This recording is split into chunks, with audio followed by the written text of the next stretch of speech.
So I started training maybe like 3 or 4 months ago, and the first thing I noticed was that I was way out of shape for the first class, I'd say.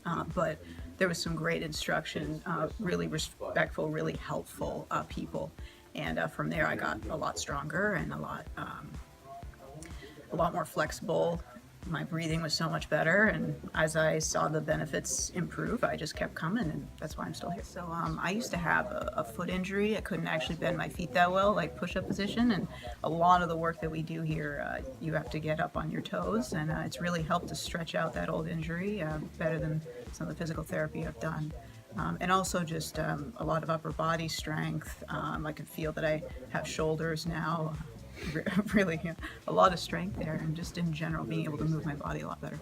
Yeah. So I think I just walk with purpose a little bit more often.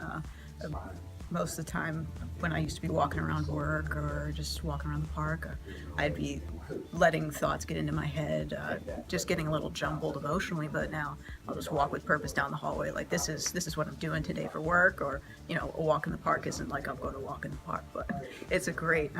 You just kind of feel a lot better about yourself while you're walking around and not really questioning yourself. There's a reason this is the wall I'm standing behind, because Weapons Day is my favorite. I love learning all the different kinds of weapons we use, whether it be the staffs, short swords. I just really like the way that we work with different ways of working your focus, and I think having that kind of extension to yourself is really important and is a lot of fun. I think you just have to stick with it, and maybe you won't see the benefits first day. It might be that you feel way out of shape, you don't feel right emotionally, but that's what this class is for, and it'll help you a lot.